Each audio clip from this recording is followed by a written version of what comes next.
Björn, floor is yours. Yeah, so welcome everybody. My name is Björn Claes. I will be moderating this session. I will best start with introducing our esteemed panel members, and for the frequent participants to these events, they will have seen them before, because we seem to be forming a team that comes back every once in a while to Ntjenje to co-deliver this with them, and it's always a great pleasure.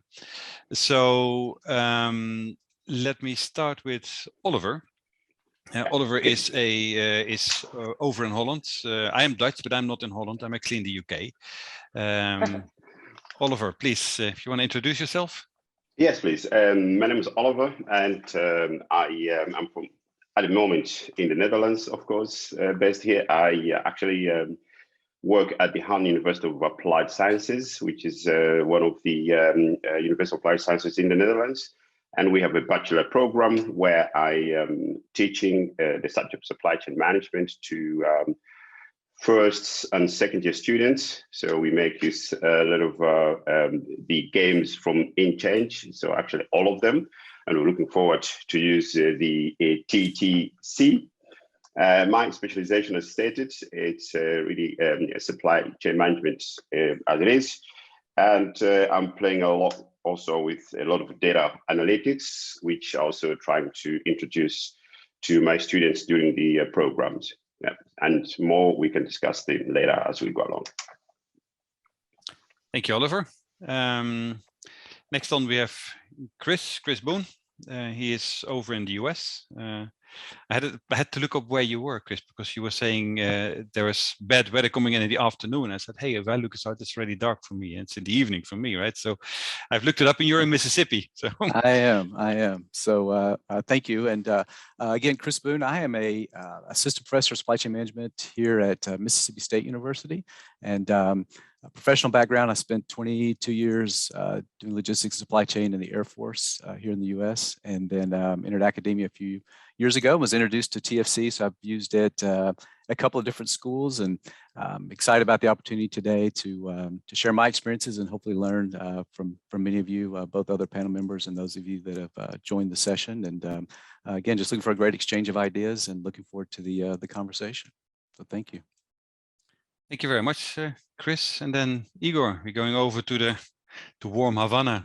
Or I assume it to be warm. It's probably warmer than it is here in the UK, that I can tell you. The whole year. Yeah.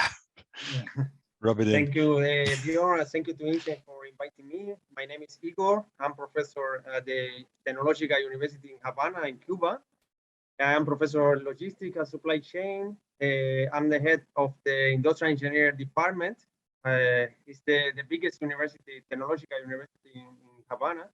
I'm really passionate for the games, and I'm playing the Fresh Connection, the Blue Connection. The Fresh Connection from 3 years ago, and the Blue Connection recently. And I really like to play that. And thank you to invite me to share our experience and our ideas for future. And we are open to discuss. Thank you very much, Igor. We were supposed to have another panel member, Dr. Felisa Preciado Higgins, but she got delayed, and she may join us in the course of the session, in which we will invite her to actively participate along.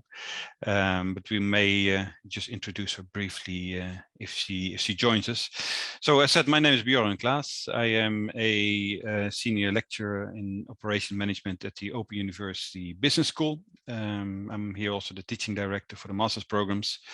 At the OU, we only now planning a pilot of the Fresh Connection, but beyond that, I've been playing the Fresh Connection for the last probably 11 years already, a long time. I keep on telling myself I need to finally pick up and catch up with Igor and with Chris and with Oliver in the other simulations, and I keep on repeating it, and I haven't gotten to it yet, but I will one day.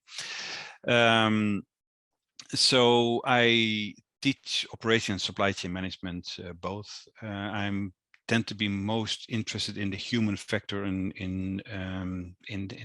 behavioral factor in the supply chain. But as the Open University is a distance learning institution, I rarely have direct interaction with my students. Most of it is in a written way. So that's why this kind of platforms is actually really interesting to actually discuss all the ideas that bubble up when I go through my material and have not an immediate outlet for unless I write it down and publish it to my students. So I will take full benefit from the conversation that we are planning to have here. And we did this last year, and our biggest problem last year was that we just didn't have enough time, because once we get the conversation going, we will soon learn that we all, as active users of the Fresh Connection, have our own struggles and ideas of how best to do this. And this is where this session became so interesting, because for myself, even though I've been playing the Fresh Connection for the last decade, I learn a lot by simply listening on how others are applying it and what twists they give to it. I have, quite honestly, my own opinion about how I find it works best. Curiously, I've started using it more and more outside the supply chain setting, and rather in general in either in international business settings or even in entrepreneurship courses, and it works really, really well, because it links very interesting to the very topic that the session as of today is dealing with this new normal. The new normal and the problems in dealing with that new normal is nothing new. We've been struggling with figuring out what the new normal is for as long as we started doing business, right? It's trying to predict what's going to come up next. However, what the last few years have shown is that it becomes increasingly interesting and challenging to find what the new normal is going to be, because it seems, if we're seeing at the issues that we've been having with first around the COVID pandemic, now the issues that we are having in the eastern side of Europe, with around the Ukraine, that it is putting really interesting challenges in how we do things. And quite honestly, in many ways, and I invite everybody to disagree with me there, they go into a little bit against what we've always been saying about supply chain efficiency and globalization. All these kind of new developments are forcing us to start looking local again, because the risks that are accentuated in the last 2-3 years, but that are nothing new. We have had troubles in all kind of ways in the world for since times began, but they have accentuated a little bit weaknesses that previously were maybe underestimated or ignored. And so for us now to start talking about this, what the new normal is, the next in the new normal is not just us trying to figure out what's going to happen and how do we deal with it, but us as educators, how are we going to prepare our students to think about it, and how do we even introduce that conversation to our students, because whilst we are all trained supply chain educators, or most of us here are, we are dealing now with issues that even are new for us in many times. And so what I propose that we do now is that I go back to our panel and I invite them to present or to discuss or to bring forward what they feel is what are the challenges, what they feel are what they do in how to bring this discussion about this what next in this new normal. And so Oliver, if I may first go back to you again, can I give you just some moments to introduce how you deal with this? Yep, thank you very much, Björn. I think it's a very difficult questions you're asking me to answer, but I'll do my best, because defining the new normal becomes one of the most difficult things. So what is it? I think that's what also you have been talking about. For me and our team, the struggle is always like, okay, how in this situation can I actually convey the message that I want to convey to them, but also let them understand based on real life situations. So we have the gameplay and we have things happening around us. Okay, and then you're either at home or we're in a classroom. One day someone has COVID, means he cannot show up. Okay, how can I make sure that he or she or they are actually part of the classroom. And that's a very difficult thing to do. So, okay, you can stream everything, but the question is, can you bring them all to the same understanding? I think that's really one thing that we have been struggling with most of the times. And I remember just 2 days back, we were sitting there and some people were at home and I said, hey, you know what's happening now? Our beer is going to be very expensive. So, oh, how's that possible? So yeah, because we need some ingredients, some are coming from Argentina. So the vessel is stuck there. But you can bring it here. So of course it's cheaper, I know. But the problem is energy is very expensive. And that this is typically of what's happening in this world. And then I said, but where can we bring this back into our gameplay? I said, oh, let's take a look at our fresh connection in terms of sourcing. Where do we get all these things from? So that then all of a sudden, they managed to actually understand what happens in the real business and also what happens in the fresh connection. And then in this new normal, we said, oh yeah, actually, wherever you are, whatever you do, you have to understand both of these worlds. So that's, but it's still a challenge, and I hope to come back and share some more things there. So I'd like to give the floor back to you, Björn, and then maybe other people can share their ideas. Sorry, I had muted myself. Sorry, but thank you, Oliver. That was really interesting because it actually puts this interesting tension between what's the new normal in actually delivering the supply chain course and what's the new normal in, you know, what supply chain management is all going to be affected by, and I can relate to this so very well. When I delivered the fresh connection, typically it was in a face-to-face setting. I typically tend to do the fresh connection, the simulations in a very condensed way. I reserve a week and I invite the students to come on Monday and we play this until we drop on Friday. That's the way it tends to work for me. And indeed, COVID has upset that model for me. And how I'm going to now to deliver it so that I can transmit the that they can assure the learning from the simulation, and how can I assure the involvement from what I used to do in a face-to-face setting, when I can actually see the responses and the struggles and the confusion of my students, to this online format that otherwise is very familiar to me, but not in this context. So that is interesting. And if I then reflect to that, and that you bring that interestingly forward, Oliver, I also need to deal with the uncertainties, the extreme uncertainties of the real world out there now, in what I'm actually talking about. So it's not just my course delivery that has now been upset by changes. It is also the contextualization of the learning that is now different in a whole different environment, highly uncertain. Chris, can I give you a few moments to see how you see these things, to get the conversation going? Yeah, absolutely. And just listening to Oliver and some things that we were talking about before the session kicked off, I think, Gordon, your background, the future is our business, I think really resonated with me as I think about the new normal. I try to be mindful that there are some things that haven't changed, right? There's things that, you know, the mission of our university still is to prepare students to go out and be able to contribute and support our constituencies, our employers, you know, propel our state, our economy, and beyond. And so I don't think that has changed. And so I think it's kind of important to remember that. And so I really like that banner. I kudos to you all for that kind of framing that up that way.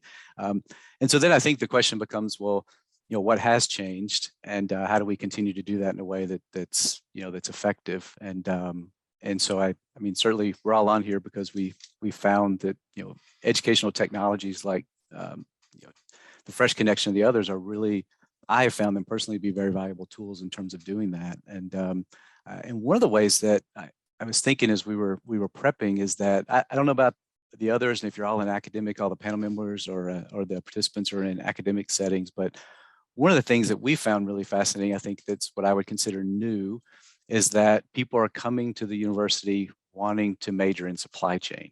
And that has not always been the case for us. Typically, unless you're you've had an established program, students kind of find supply chain, right? Because it's a relatively new concept. So they come as aspiring engineers or accountants or whatever, and then they discover that's not exactly what they thought. And so for many years, our majors were students that started out at some other aspect of the university. And then supply chain, seemed to be a really good fit. So for me, I think that's one of the things that's really new. And so we're changing, the way we present supply chain to students. I think because we use some of the ed tech technologies, a lot of project-based teaching, things like that, very involved with industry. Those are all things that I think our students find very appealing, and things that we're going to continue to try to do. And matter of fact, I got an email this week from our recruiting. So even students, aspiring high school students. And so I've been requested to meet with a group of parents and a high school senior. And so I'm like, wow, that's new. Like, but she's, they're interested in supply chain. And so they want to come and learn about it. So to me, I think I see a tremendous opportunity for us that are in this space in terms of at least the words of supply chain. I don't think they're using supply chain always positively. I think every day I hear something else being blamed on the supply chain. And so I wish we were being spun in a slightly different light, or at least taking the time to explain it versus just blaming it on this thing we call supply chain. And but I think for us as educators, that gives us great opportunities to engage in conversations that maybe we didn't have in the past. So to me, I think that's part of the new normal that I'm really excited about. Thank you, Chris. That is really interesting, and that is it sounds it kind of resonates very, very clearly with me, and probably with many of us. Is how can we, in a way, teach students that what they need to know, and that takes us a little bit to what we had in a discussion before this session with between ourselves that Igor was also mentioning. So how can we bridge that gap between the materials that we teach them and the immediate skills that students will have to be able to demonstrate at the moment that they come out of the very institution where they've learned these kind of things, and then how we make sure that it is aligned. We somehow need to maintain the link between students whilst they're in the course and when they go out of the courses, and then tell us whether we're on the right way and whether the way we teach them is still the right way. Anecdotal evidence is that simulations are really highly effective because it's the kind of experiential learning that adds a lot to what to what we usually teach by using cases and books, because it has this experiential component to it. Igor, can I give a few moments to you to perhaps elaborate on that and some other things that you find important in defining what is next in that new normal? Okay, thank you, Björn. I think my colleagues, they defined it very well, the new normal, and I have not to do that, but I want to point our reality today. I think, as you mentioned, the industry needs a professional with some skills that they say that the universities are not bringing them that. And the university, at the same time, we say that we are preparing very well the students, and there is a gap that we have to solve. We have a big challenge now that we have to develop in the new talent, the new students, or the students, the skills, soft skills, more than hard skills. Because I usually teach engineers, for example, but we need to develop soft skills on them, because but how to teach soft skills is as communication, how to they learn to coordinate with others, how do they learn to make decisions. It's not easy.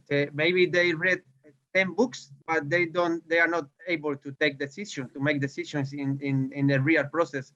And this is something that how the teacher or the educator will support them, because I think that we have another problem or another challenge is that the teacher has to be not more instructor or to go into the knowledge from the teacher to the students, but more as a coach. I think it's a challenge for the teachers. I think the COVID show us that it's possible to exploit more the digital. Many universities in the world, they didn't use, in my case, the same. We didn't use many platforms or many another.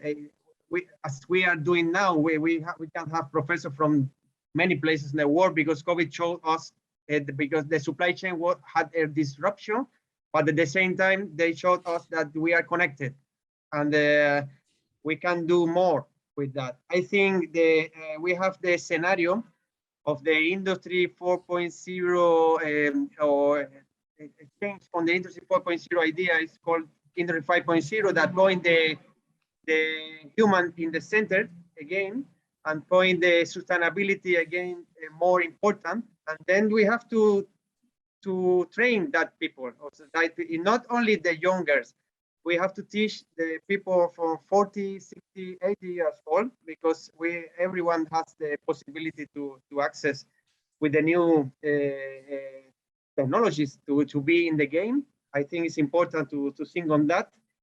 And this is for me the challenge, or the reality.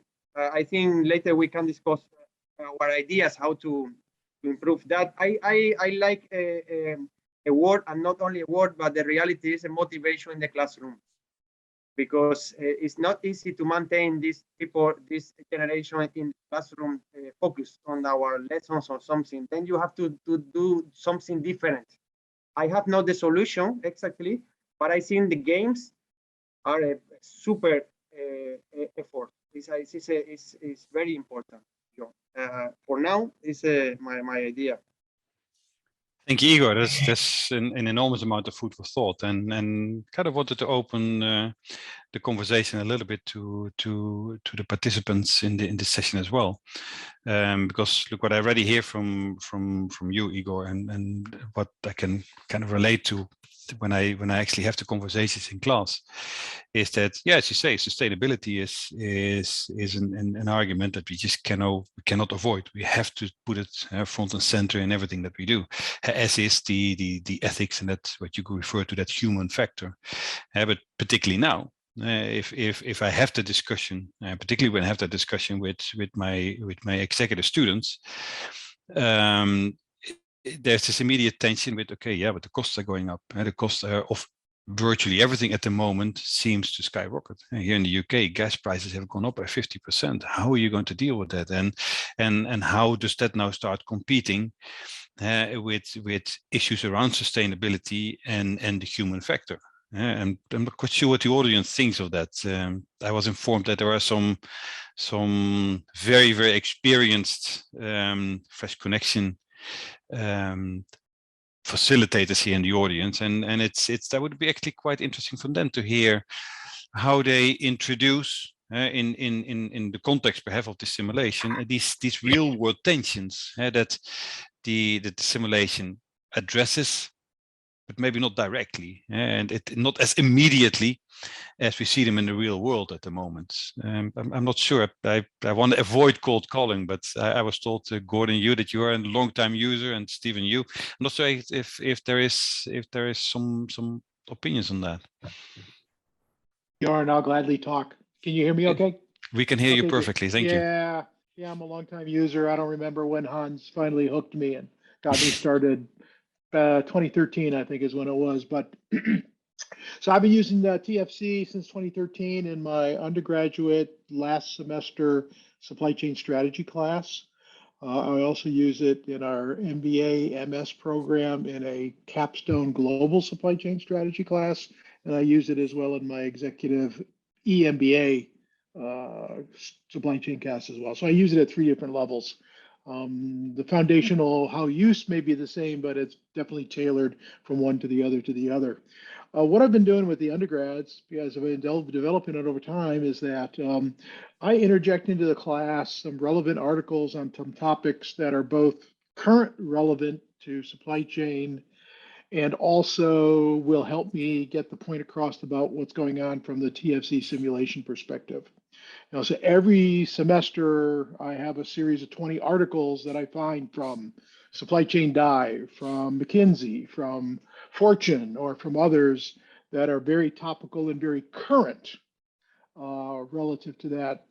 I mean, I love AAA supply chain and some of those really classic articles on the way to think about strategy and whatever. So, but I need to keep things current for the students that are in the class in 2022. So I do it that way. And then my students are required to find another article on the same sort of topic and do a presentation class on it and relate them together. Compare some similarities and differences. And at the end of all of that discussion, we refer it as wherever we are in the semester to their current experience with TFC. So I'm trying to get them to think about these things in the world and, okay, now let's get back to make orange juice and talk about how that relates to that or what the impact may necessarily be. And I have to admit that I love the company Evergreen. When the Everbright got stuck in the Suez Canal in 2021, that was an awesome experience because we were in the middle of TFC and lo and behold, somebody's vitamin C got stuck in the Suez Canal. What else? You can never wish for that, right? And believe me, there's another Evergreen ship stuck in the Chesapeake Bay in Maryland. So there's another challenge relative to that. But the other thing that I've done to try to kick it up another notch is that in my senior level undergrad class and as well my graduate class, they've got to build a dashboard. They've got to take data from TFC, they've got to massage it and build a dashboard for the TFC board of directors. And they have to build it somewhat partway through the semester. And then they have to update it and make it part of their board of director presentation at the end of the semester. So I'm trying to get them to require some real honest to goodness managerial kind of thinking to do that, as well as I require them, this semester I'm using the new product launch version. And this semester, we're now in the middle of getting ready to do that. And they've got to build a capacity analysis model. So they've been going along with all the TFC typical, juice-based. And now they've got a new product launch they've got to think about. So now they've got to build a model and look at the capacity requirements for their business the way they're running it today and decide what, if anything, is going to be the impact when they launch the first single capsule and then when they go to the dual capsule plus the new online customer. So I'm trying to take it to another level of relative thinking for them. Many of them graduate in May of this year and the rest graduate in December. So I'm trying to make it as current, practical, hands-on. And I do find frequently, as you all know, that any student that really listens in the class and that is able to have a much better interview when they're looking for a job relative to supply chain, because they can talk a language a lot differently than some of their peers. So really interesting, Gordon. I mean, it gives me already a couple of really interesting ideas, because what I've seen over my decade-long journey and using the Fresh Connection, that I use the Fresh Connection less and less as almost a central feature. I mean it with all respect, Corinne, but it's almost kind of the distraction whilst we talk about the issues that you say that you give them in these articles, right? Because what I see where a tool like this is so very effective is that it keeps them with both feet on the ground. It is nice to talk about the higher level developments in society, that new normal that we're dealing with. But unless you're forced to think and bring it always back to how are you going to deal with your obsolescence? Right. How are you going to deal with your out of stocks and with your supplies and things like that? And so what I see in my use is that it has kind of, it's not that it shifts away from the Fresh Connection, but the Fresh Connection just becomes in a way the distraction that avoids them from getting carried away about these, what you call these articles, and yet keeping it relevant for them, because I think the ability to combine these things is so important in that post graduation. And Igor, that's what you were saying before. How do we fill that gap between what we teach them from the books and what they actually really need to know? I think this is what addresses that, and this is something that you cannot teach in another way. Because you cannot make a PowerPoint presentation that explains that to students. Igor, you wanted to say something. I see your microphone going on. No, Björn, thank you. No, it's very, very interesting that Gordon says that it's interesting to put in the classroom the combination between scientific, reality, and fun. They want to play. To be happy in the classroom, and I like to. I like to play too. And then it's very important to that combination. I think we have to increase motivation in the classroom because there are many information about supply chain and millions of articles or news. Every day you have something different, but how you have many or data or information, but how do you are motivated to look forward or to analyze something? I think the game in the classroom is super, and in my experience with the Fresh Connection has been in that way. They get the company as their company. As they sometimes not. The majority of time they are not able to make decisions in a company, in a real company, as they do in the Fresh Connection. And I think this simulation of the real world is very. They put them creativity, working in groups, communication between them, and then these are the real skills we need to develop, and then it's very aligned to the idea. I think something important is that you have to learn how or to teach as educator. I'm worried how to teach the cause effect thinking. No, if you do something here, how it affects in another place. And this is difficult to, maybe I make a history to you, story, but you will not say, but when you do, and you have a bad result or a good result in the TFC or something, for example, to talk about the Fresh Connection, you remember, and this is important. They have to learn because we think that they know, or you see, no, it's logic to think on that way, but majority of people, they don't think. They do the things and they don't think the consequences in another link. Maybe it's in the supply chain, but it's in the company too, or in the department. And this is important. I think we have to develop system thinking as related to that, no? And as Gordon said, well, you have the problem in the Suez Canal, but this affects the whole world. And this is a system. It's not only in that moment of that canal or that problem in that place. It's a complete idea. And I think this is important to how game-based learning, in this case, the Fresh Connection, the Blue Connection, the Cool Connection, help us as educator. Independent of the if you use only that for the classroom in the course, or you use as another tool in the I think it's very flexible, no? I see my experience. So, no, absolutely. I'm sorry, Boone. No, please go ahead, Chris. I was curious because Igor, one of the things I discovered, Gordon, you mentioned that you used it in like a capstone strategy class, and so that was I used it in that same setting. But then when the idea that I had, I don't know if it's an epiphany, you guys can validate whether it was a good idea or not, but was that, you know, we're teaching our students, Igor, to be systems thinkers, but then we're still teaching them very functionally, right? Take your logistics class, take your procurement class, take your demand planning class, and then we throw them in a strategy class, and then we put them in teams, and they all pick their role. You know, they're all assigned to a role, and then they divide and conquer like students do in a lot of projects. And so I sensed that same thing. So I, a few years ago, started to where an individual is a team by themselves. They have to be responsible for all the roles. And the idea behind that is that it forced individual students into being able to really have to think through all those connections that you're talking about. It wasn't dependent upon, you know, their colleague. And then what I would do is transition to something group related, because I think there's still value, obviously, in the idea of sales and operations planning and coordinating.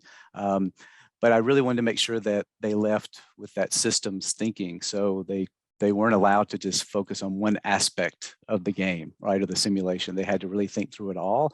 And what I found, especially to folks that are new to supply chain, when they do the reflective kind of thing at the end, that's what they'll share is like, my big takeaway was how interconnected everything is. And so I consider that kind of a success, at least some feedback from the students that they came away with that understanding of certainly in the supply chain, but just in general, how interrelated things are in business. You have to really, anticipate and consider the trade-offs and things, decisions you make. So that's one way I've tried to address that. I'm curious how others might have done that or what your thoughts are on that. But that's one way I've tried to use a fresh connection to touch those points that you mentioned.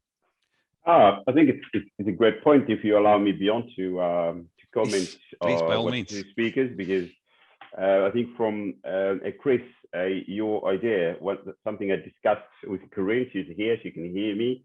And then we then looked at some elements of how do we make them really become a team, so that they are responsible for things that they have to do. So what we did was rounds, or play 6 rounds, and we said, okay, actually round 1 and 2 will be individually. Yeah, and then they have to play those rounds, they get feedback, and then they play round 2 again, get the feedback, and then we're going to create teams. And say, okay, now you know at least what it means, what the others are doing. And then we put them together and they can play the 4 rounds. And actually they were more satisfied with the way it went, because then they tended to understand actually what other people are experiencing. And so when they have to do some exercise, they know, oh yeah, okay, actually it's about this. So they could really help one another. And the second thing that we implemented as well is that there is something in the book of Ed, which actually I've used it so many times, but that bit, actually I had always mixed it. And that was a part of the book which discusses the impact of the decisions, whereby you literally have to say, if I do this, this will be the impact on the others. Yeah, and then if everybody does that, so Chris, what you're just talking about, if it does that and say, oh, I think we have to do things together then. And this brings them back into the S&OP. And so this is really what we actually are using now for the second time. And for the skills, something which Igor was talking about, what we have also done is we said, these students are not just for us, but also other people talk to them on a daily basis. So what we've done is that we have let the other people play the game. So we had English teachers teach them to write memos and all those kind of things. But how do you understand your students if you actually don't know what they are doing? So we let them play the game. And they were really very much excited. So said, okay, now I know when they talk about this in class, actually I know what they're talking about. So actually we are not just developing them being the supply chain people, but we also develop for other skills, so management skills. And that's really something that we're definitely going to do it on a yearly basis, so that all the various teams of lecturers, they all get involved. So they really know what's going on and what experience of the students is. So that's what I just wanted to actually add up to the 2 speakers' message. Yeah, that's really interesting. That's why I actually like this kind of session, because it always provides me with an enormous amount of inspiration. That, hey, that's what I can do as well. Because if I just listen to, yes. Björn, sorry, only to remark something that Oliver said, that you is interesting, because sometimes in the fresh connection, for example, if you are maybe your ROI is negative, but maybe one role is okay, it's the first place, and they are happy because they are in operation. I am the first place. But it is a reality is that you are the first place because you were not aligned with the others. And it is something difficult to teach, is because sometimes you have a prize for the best in each role, but in the reality, in the company. But this is not good for the company, maybe. And this is something that you can learn with this kind of games. I think this is where the power comes in, and that's what I was saying. I mean, this is where I always come really excited when I hear to all the comments that are made by other facilitators, and if I just then combine the ideas of, well, let's change roles in during the simulation, and if I then look at the comments that, for example, Martin and David are making in the chat, well, how can I then contextualize it to bring the message home to a reality that my students can actually relate to? Because for me here in the UK, migrant practice is on our reality, much as we try to ignore it away at the moment, but it is a really hard reality for the practitioners out there. Whereas what happens in Chesapeake Bay, and I believe that's in Virginia, if I remember well, may not be so very relevant for me, but hey, it's very, very, very relevant for those in that context. So if I then start playing around with allowing my students to see the different angles functionally, but also then related to, on one hand, what Gordon was referring to, these higher level developments in our supply chain environment, but also with the immediate issues that are familiar to us. Because what is familiar for me in a Brexit context brings it immediately home. Whereas in Chesapeake Bay, well, I need to think a little bit. And what happened in Suez, that is probably, it affects us more generically. But if you can make a reality that provides students different angles from geographically, but also functionally, that will help us probably to prepare our students for that next normal that could be whatever it's going to be and wherever it's going to be. And that makes the tool then all of a sudden very powerful. So what I traditionally, I use it.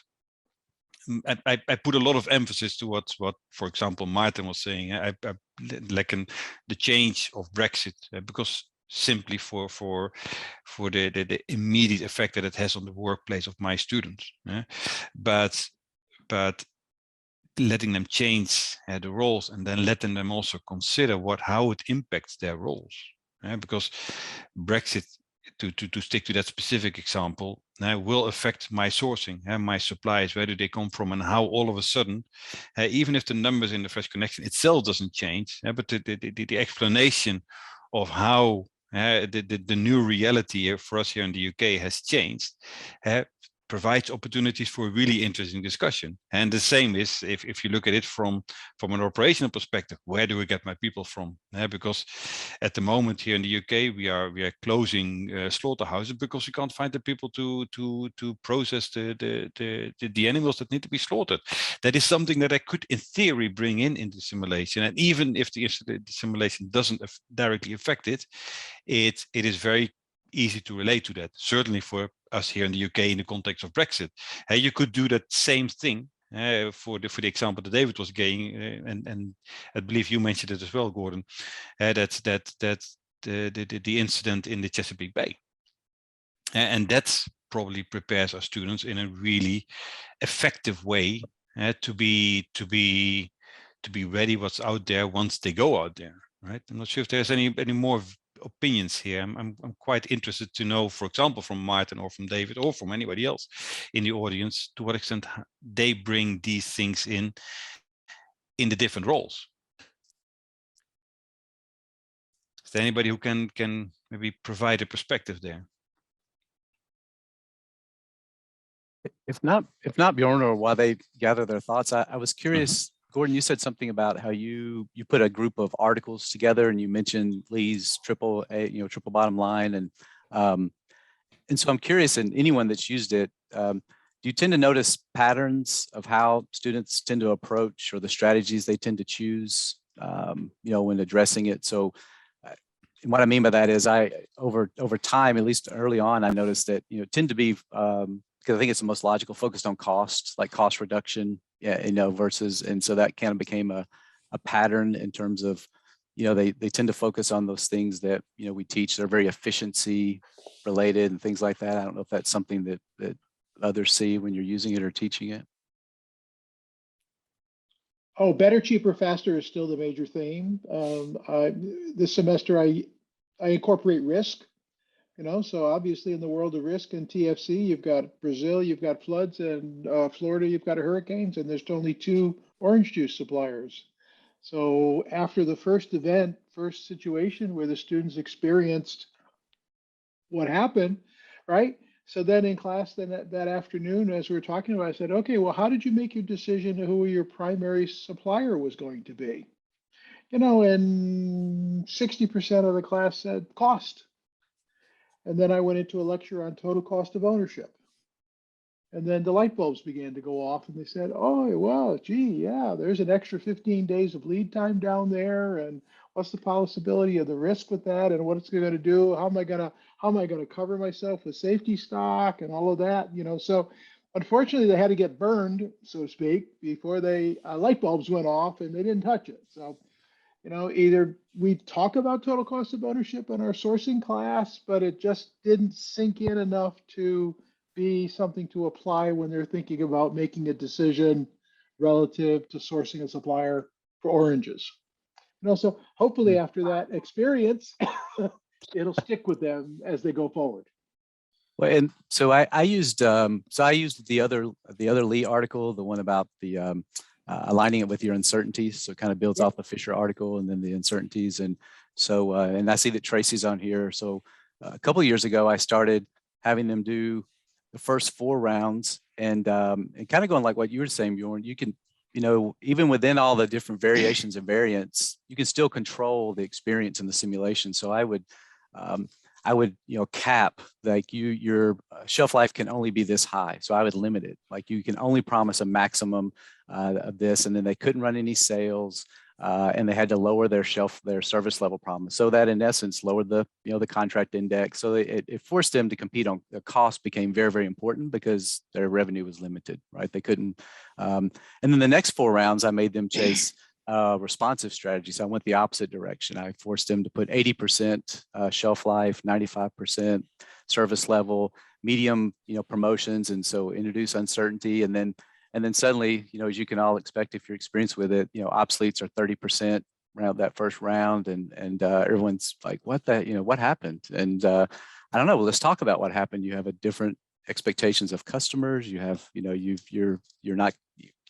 Certainly cost is always important, but you're promising a high quality product, with a substantial amount of shelf life. What does your supply chain need to look like if you're doing that to try to set it apart? Like, I don't want them to leave thinking here's how you run a supply chain and they're all the same. Well, no, there actually aren't any that are the same. They're all very different. There's patterns, we can categorize them, but I've tried to do things like that. So I'm curious if anyone's done anything else like that, or because I'm looking to steal some other ideas, like other ways to even within the simulation to create different experiences like that, where you can kind of touch on these. Which risk is certainly one. We're getting ready to start that next week, and so going to go through that as a group. And I've done that once before, so risk is certainly important. I'm just curious if anybody else has tried something like that or done other things like that to kind of create additional experiences within the settings of the simulation. Maybe I can add something to that. Felisa, who's not here, once, it has been quite some years, I think, she asked our former director of sales and marketing, Jochem Reuter, she asked him to record a video for her and to pretend like he was once a person of one of the employees of the Fresh Connection, and he had an assignment by Bob McLaren. And well, there was some kind of an issue or so with the supplier, and they had to solve that. So she had him record something, a video. She showed it to the students, and the students had to work with that. So actually, I liked it a lot. And yeah, of course, that kind of creative ideas is also possible. What we do with student challenges often is that we, outside of the game, we let the purchasing managers, for instance, get together and try to come to an agreement together to purchase together. And if they do that, they get a discount on the price, for instance. So if they purchase together, so they have a joint agreement on a purchase or so. So that's also something that you could think of. But then, yeah, of course, something in the back office needs to be done. Hey, but we are creative, so we can also help you with that. Yeah. So I'm open to ideas also from you. If I mean, we can record videos. Yeah, if you think that would be valuable for you, happy to start that discussion with Jackie, head of marketing, to create that. Yeah, but just to add up to that, Corinne, I think it's a great idea about the video, but I think listen to Chris' story. I would really be very much in favor if that option would be available on do it yourself, so that the professors, they can say, okay, this I'm going to cap a service level depending on the level of the students, because at times you want to be flexible. Say, okay, we have done this. I think I want to move to the next level. So it's better to do this because this group of people are actually at a much higher level, or they're still lagging behind. Yes? But if you have a standard setup where you can't make so many changes, that means you have to, like Chris, agree with them. Don't do this or do that. And so if they do it, you can't do anything, because they're allowed to change anything anyway. Yeah? But I think it would be really fantastic if this flexibility would be there. And I'm really very much looking forward to that, because our students, they are the business school, but they can later choose for different specializations. Some go for supply chain, some go for HR, some go for finance and control, some go for marketing. So actually their requirements and the knowledge you want to pass tends to differ. And so at times you want to make some changes, but they're not always possible because they have, some things are standardized. So I would really would like to pass the floor to you, Corinne, and say if you can look it up for us, if that would be a possibility. And maybe next year we have then a different story about that. Yeah, let's discuss it. In the Fresh Connection, we're very flexible. We can turn on and turn off every field that is there. So and we, for instance, we are now working on another approach. Just briefly, I'll take the floor just briefly, Björn. We are making we're taking another approach. Instead of focusing on the business games that we have, we will start focusing on solutions. So it starts with, for instance, supply chain fundamentals, where we take out the shelf life, because shelf life can be really complicated for first year bachelor students or first semester bachelor students or so. So we take out the shelf life. That's a very basic setup of the Fresh Connection. And then, for instance, supply chain end-to-end or end-to-end supply chain, that is the standard education setup that we have now. But of course, we can think of other solutions with you, and we would like to standardize as much as possible. But hey, if you have a need for something, yeah, of course we will create that for you. Yeah. And Oliver, you're right. The challenge with MIDE is you have to put the burden on the students to do that. And so, matter of fact, I just ran a set of results yesterday, and there were, in the first round, it's really easy to catch because the ROI stayed the same. And so I moved all them to the bottom of the scoring for the class, and they lost points because they didn't make the required settings. And and you make that announcement one time in class, and it won't happen again, right? And so so that fixed it. So it would actually be interesting, perhaps. So Boone is watching, right? So I'm watching. So you gotta. I think it would actually be interesting, because actually recently I have been doing simultaneous pools, not related pools, but simultaneous pools in students like working practitioners and alongside undergrad students. And it was actually interesting that if we talk about the uncertainties around the new normal, what's next in the new normal, right? That I did find that the undergrad students were much more willing to consider all kind of awkward circumstances than the practitioners. I did find, and I'm actually quite curious what the audience thinks of that, that it seemed that the more experience the players had in real life circumstances, the more conservative almost they became in the way they addressed the different issues in the simulation. I'm not quite sure if that is something that others have observed, but it would be an interesting observation if we have to start thinking about preparing our students to what's coming up next, and what is actually their willingness or their openness to the variety of uncertainties that are potentially coming at us. I'm not sure what the audience thinks of that. Well, I think, sorry, this is Tracy, if I may. Hello, Tracy, please, yes. I've done quite a number of classes at a corporate level, and have a lot of experience with the students in working with several professors, including Chris. And I think I think you're right that practitioners tend to be a little bit more cautious, but I think they've been conditioned that way. That you can't. You're less able to make sort of risky decisions because you've probably been burned before, or the decisions you make have outcomes, and so you remember that experience, and so you're less likely to make risky decisions. But I also see that a lot actually in the student classes too, especially when from a scoring perspective, ROI is the all-important thing. Then students tend to make less risky decisions. And I think that, it's better to have, when you're working with simulation and you are using a scoring method, to score accordingly. So it allows students not to fear making mistakes, because that's exactly what you want them to do. It's definitely true from a corporate experience where teams do make risky decisions and they fail miserably, that it's very often those teams that end up doing the best towards the latter rounds because of the two things, I think. One is nobody wants to be lost, right? So they're all now motivated because they want to prove themselves. And the second thing is that the teams work together. When you're failing miserably, you have no alternative, but you've got to pull together, and it actually creates something for the team to congregate around and to have discussion around. So definitely in a corporate experience, teams that fail end up being teams that do much better than the other teams towards the end of the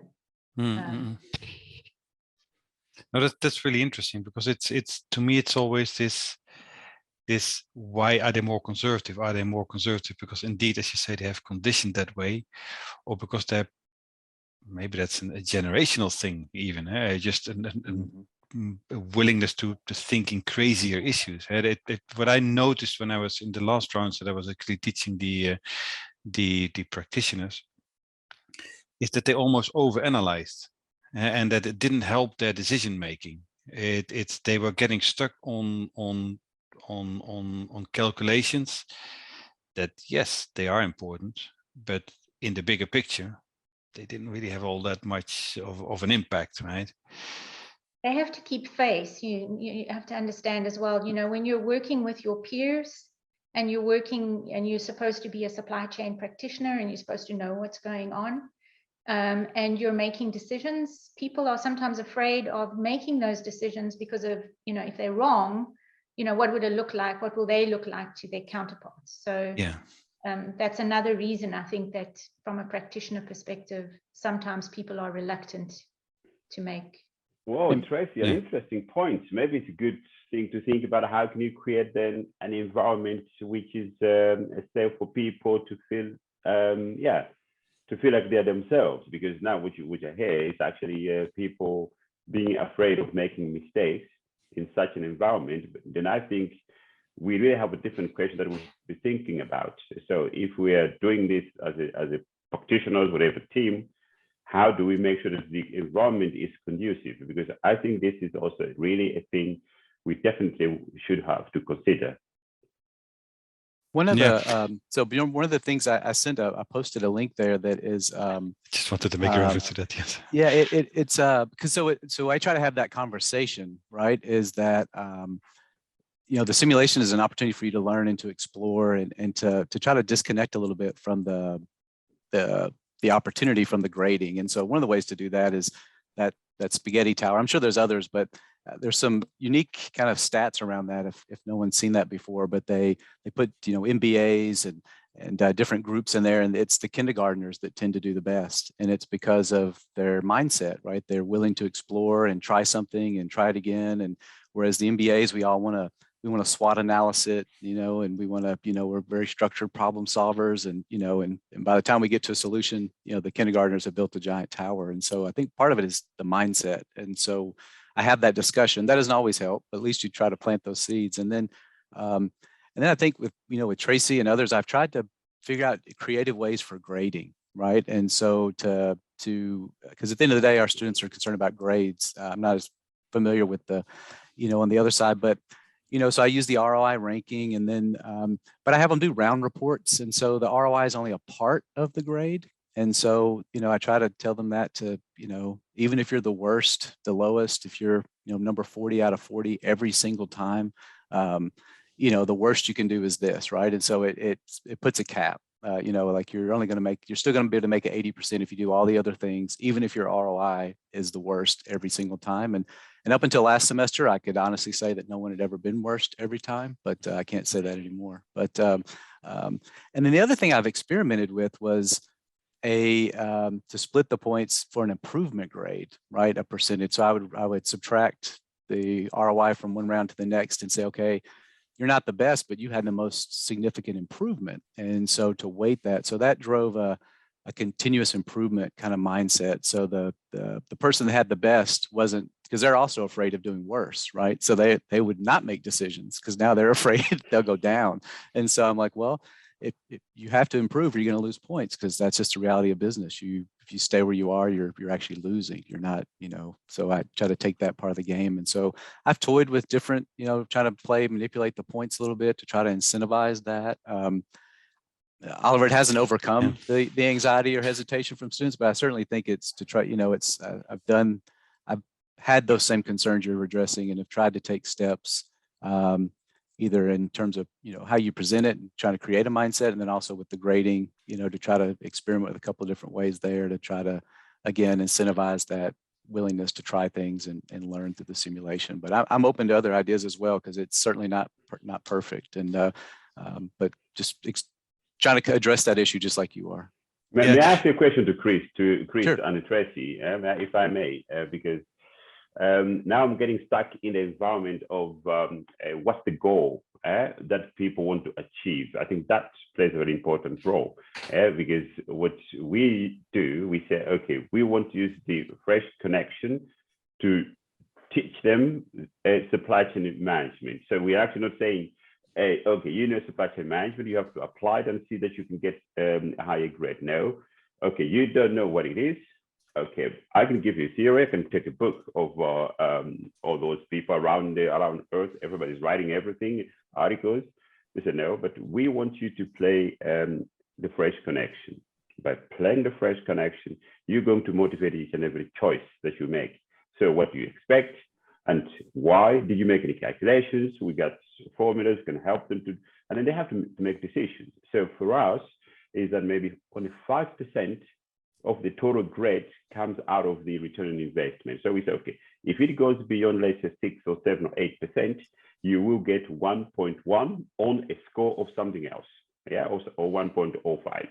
But most importantly is, are you able to actually understand what those previous managers did? What was it that they did actually? So what was the problem? Okay, and what would be your solution in the first place? What do you expect? So all those rounds, they always have to really give us the impact of each decision that the team is going to make. Now that for us counts a lot in terms of getting a grade. So they say, if you have a lower score of ROI, no big deal. If you can justify the decision that you've made, because that's a learning process. So for us, it's a different situation. So I'm curious how other people who especially are having students that are not supply chain students or practitioners, or people will say, okay, these are SCM gurus, but now we want to let them prove how they actually tackle this. That's an interesting conundrum. I've been struggling with that for as long as I played the Fresh Connection, right? Because I always used to keep telling my students, don't worry about the ROI. Well, don't say them, don't worry about the ROI. The ROI is important, but your justifications need to drive your report. Yet last time that I was playing the simulation in Cranfield University in the UK, and they gave us a bit of a tour about the campus. And they have in Cranfield, they do a lot of aviation research, and they have this emergency exit simulator. It's basically that builds the cabin of a plane, and they stuff it full of students, and then they let the alarm bell go off, and then everybody needs to go out of that simulation, and then they observe how they move. And what they told us, that normally the first round, everything goes orderly and neat and everything goes according to the book. And then they start saying, okay, well, in round 2, we give you £5, really an insignificant amount. We give you £5 for the first 5 that come out of the simulator. That £5 provokes a total behavior change of the students, of the participants in the simulation, because all of a sudden, where previously they went nicely through the aisle and polite and let each other go, they start climbing over chairs, they start pushing and pulling and all the bad behavior. So what I actually want to do next time that I'm there is I want to introduce a nominal price, not just the highest ROI, but actually something, let's say £5, $5 or something thereabouts, right?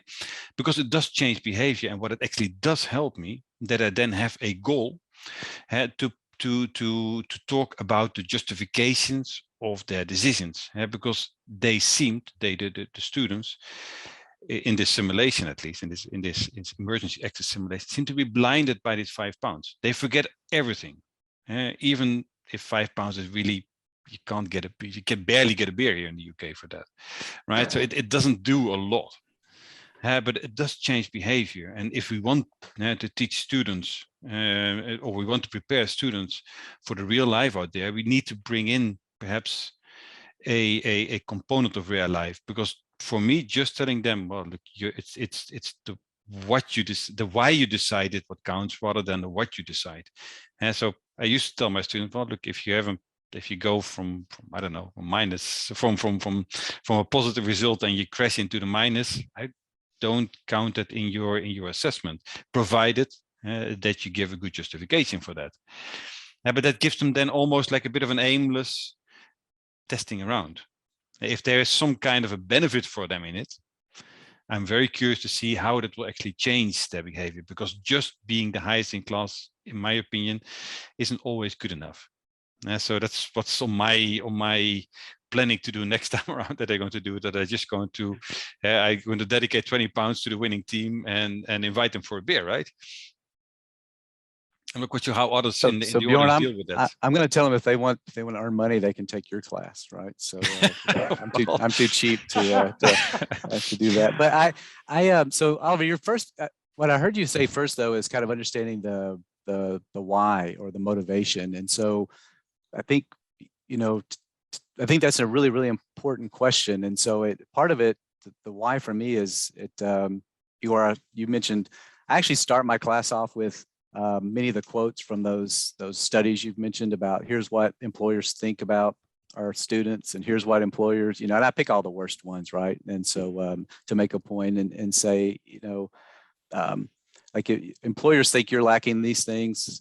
Here's what employers think of me. I'm not doing a very good job, right? Here's what we need to do better to prepare students and to create experiences. And so I use that as like, and so to be able to create an experience for 40 people at one time, the simulation allows us to do that, to create an experience that otherwise would be very difficult to create for you. So I think that's part of the why. And then the other thing I noticed, and I don't know about all of your students, but especially at the undergraduate level, I was finding that none of them have ever seen anything made before. So they have no context, right? So if you're going to teach, bill of materials and just in time and MRP, and they've never seen anything made before, it's very difficult for them to have they can memorize it, right? But so again, I try to tell them, look, so I'm trying to provide you context, just like Gordon, we're going to use a book or articles. We're going to talk about these concepts. Then we're going to go to the simulation to give us some context for like how that really works. And then we just recently took them on a tour of the PACCAR truck factory, a manufacturing facility. So they make, trucks used there in Europe, here in the US. And so they got to see it. And so then we came back and so, well, let's talk about, here's the raw materials, the components you're ordering. Remember what the guy was talking about, how if they don't have these materials, the line shuts down, it doesn't work. And, and so it gives us this, we all of us have one common supply chain that we can talk about. Yeah. And then we can pull in these examples and it gives us context, it gives me a place to make points and things like that. And then in terms of the motivation, I've had that same thought, and I've had some students, who suggest having it graded is not necessarily a positive thing, but I find that the students are far more competitive about it. Like they're competing with each other, whether I track their ROIs or not. And but I also don't prohibit them from talking to each other, right? There's nothing in the class. I don't suggest that they're not able to help each other or talk. And so the way, once I introduce it, I'm teaching an MBA class right now. I will, the ranking, after each round will come in, and I'll pull up the last, or where the lowest scoring. And then I'll go around and find, who were the first groups. And I say, okay, you're the consultant. How would you advise your colleague to help improve their operations? And have them go through, let's start with the finances. And what do you see? What would you tell them? What would you advise them? And so to try to create more collaboration, even though they're competing, you're still trying to facilitate a collaborative kind of learning environment where we're learning and talking from each other and things like that. And so again, I don't have a great answer for how you strictly overcome that. At the end of the day, I have to give them a grade. And so it, there's, but again, I try to weight that to where it's not just ROI, right? Because I'll have, especially professional students in our online program, their company or organization is funding their education. They're really worried when they see that, like, oh, am I going to fail? I'm like, no. It's not the reason why you're here, right? You're here to learn and so the simulation and the grading is set up to facilitate your learning. And so I don't, that's my insight. That's what I've tried to address, the same issues I think we probably all deal with. And so I don't know if others have better or other ways that they've done that, but certainly something we always, how do you balance incentive enough to learn without, weighting it to where there's a fear of not performing. And so I think that's just a real challenge of the fact that we give grades and and things like that. So it's the challenge we have. And so I haven't figured that one out yet. Yeah, but it's really a very interesting point because is it a defining moment or is it a deciding moment? I think I'm an educator. That's maybe that puts me in a different position. I'm a supply chain specialist, but when I'm in this teaching job, I'm actually an educator. And what I'm looking for is this is not the only thing they have to do before they get into a job position, but they should learn to remember what they've learned here. So the things that they've learned here, they take them somewhere and they can make use of it. Yes, so, hey, maybe they become managers in finance. So all things they demand from the others, they say, hey, they said, wait a moment, we had TFC. And there, actually, I was not the only one. There were other people. And they had this and this and this. And this is actually what I'm trying to realize when I'm sitting with these people, because they are not just there to become supply chain managers. No, we always say a CEO, a better CEO, has covered all of the positions. And then you can become a better CEO. So how do you become one of them if you haven't tried most of them? So this is actually, as an educator, that's where I'm going to. And that is why, for me, really, the decision-making process takes kind of center stage. And then they will realize, because at the end of the day, I ask them, okay, what do you like the most? Find articles about this and write a paper of 2,500 words about what you have seen here. What is more interesting to you? Somebody says, oh, I'm going to write about equipment efficiency, for example, because they found out, they had like 93% productivity efficiency, or they say, I want to see how to manage the warehouse, and then they pick up a topic and they start writing about it, and they're going to learn something a lot even more than what we discussed in class. But this is a typical combination that we actually make use of to improve the skills, but also at the same time get the knowledge by getting deeper into the a specific topic. And nowadays, what they write about is always about sustainability in the supply chain. And that's, hey, that's too big. Pick up an element out of the supply chain. What is it? That could maybe help companies to be more sustainable. Is it about transportation? Is it about where we buy things? Is it about how we produce? Just pick up one. So this is actually how we teach. So play, teach, and then they get the next level. To get to that, yeah, sorry. And I want to share one quote, Bjorn, and I promise I'll be quiet. So it was I read a quote, and it said that the one that does the work does the learning, and so it just has resonated with me, and like the example you gave there, and Igor, some of the examples he shared of, like, the simulation gets them in doing the work, making the decisions, getting them to reflect on the decisions they've made, getting them to connect that with articles, and versus me being a sage on the stage, right, trying to entertain and PowerPoints and push information, and so I think one of the issues you were identified very early on in our discussion is how do you prepare students for this new normal? Well, they've got to be able to think, and any of the knowledge I provide them, they can Google it, right? So if that's my only value proposition to my class, then I need to be rethinking my career choices, right? And so it's about challenging them to think and creating opportunities for them to be able to learn on their own, to be able to become learners and problem solvers, and so that's what's really valuable. I think that's one of the things that I like this tool so much, is it really gives you opportunities to do that in combination with a lot of these other things we've talked about.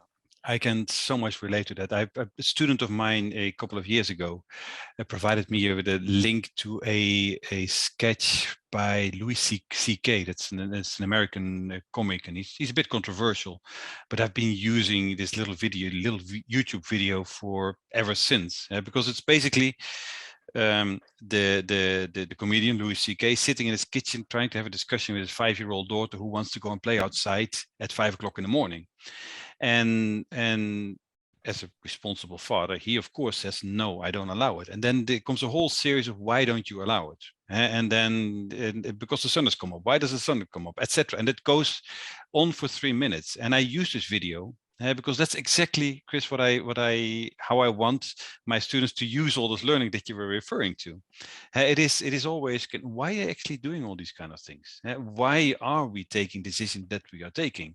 There's this knowledge into what we are doing it, and what is the technical background, but what is your argumentation in the simulation to do it? So actually, I will leave the link to the video in the chat. But I usually start off my sessions with that little video, because whilst I warn my students that Louis C.K. is a bit controversial in more than a few ways, the message that comes from this video is that it is so important to get our arguments right for the decisions that we take, and for that we need the things that you were referring to, Chris, and for that we need to take into account, Gordon, what you were saying with the articles in the beginning. We need to take the higher level arguments into account and ask ourselves, okay, why do we do this, and how does it impact them? And then the simulation all of a sudden becomes a really interesting platform to start guiding these talks, because it is not just that you, I don't know, reduce your levels of safety stock, but why are you doing it actually? What is your argument? And it doesn't have to be an in-depth theoretical argument, as long as you have to your assumptions in line, right? And I think that's why for me the video that the student once gave me, I said, okay, well, it's actually quite cool, because if I can explain it to a 5-year-old, then you can explain it to my manager, right? That's and it's very helpful. So we are almost running out of time. I wanted to give the panel maybe. Yes. Only I know we have no time, but I was listening to Tracy, to Gordon, and to you. To all, I'm learning here, and really happy to be here. First of all, but the second, we have not to miss the educator's transformation. I think the challenge is the educate. I have experience to teach to educators the fresh connection, and sometimes they need many rounds at the same as the students to have a good result, because maybe you are a PhD or doctor in supply chain, but you cannot think in the system too. I think is and how to on the other hand, how to grade a student. You have to change the way each student has a different result, and this is how it's a challenge for us as well. I think it's something we have to it's a challenge to the new normal, how to teach better, so how to change our approach to the student. Because if we are a coach, I'm thinking in the sports. If I am a coach, I want my team to win. Not my team is not my enemy. Is it? I have to disapprove them. No. This is my team. I have to prepare them to win. But how do I prepare? I will not hit the ball, or I not make a goal. I have to prepare them and let them to play. But how to prepare them? I have to prepare myself too. I think it's another element we have to take care with this kind of discussion, no? Look, Igor, I think your students are lucky to have you, because I think that's a great mindset because I think what I don't know. I mean, I'll be curious, and maybe you and I can connect offline and chat about this. But I try to take that approach with my students, and they don't trust it, right? Because they've been so conditioned. They've been so conditioned about grade, like it's they're in this mindset, and you say no, look, this is a different kind of class, and you got to trust me that you're going to be fine, but we're going to do things a little bit different. You know, I'm going to teach a little bit different, and it actually takes a while to get them to, okay, he's looking to fail us all. Like, no, really, it's not. Like, there's a process here. There's a reason why we're doing all these things. And so, if you just has a more trusting face than I do. So I guess in terms of that, but I think you're absolutely right. I think we have to think differently about teaching, because our students need their skills that they're not getting. And I heard something the other day. They were talking about medical education, and they were saying the half-life of like a medical degree, so a physician, is down to like less than 48 months, right? Like, the world's changing so rapidly that something that someone just graduated in medical school, that much of it's already outdated. And I thought, well, if that's medicine, like, oh my gosh, like, you know, so if we're not teaching our students to be continuous learners, then we're not preparing them to be as successful as they can be. That puts an enormous pressure on us as educators, right? It does. It absolutely does. Because I in the last few weeks, I work for my institution is a triple accredited institution. So we worry a lot about what accreditation bodies said, and they tell us you need to have faculty with PhDs and PhD. And oftentimes the faculty that have the right academic qualification doesn't necessarily have the right practical experience. And that's where this tension then comes in, because exactly what Igor says that we need to do, we need to prepare them for the real world out there. You need somebody from the real world. And that puts then an interesting pressure on us as an institution. Is that where do we get this individual that can relate to both? That is actually quite hard to find then.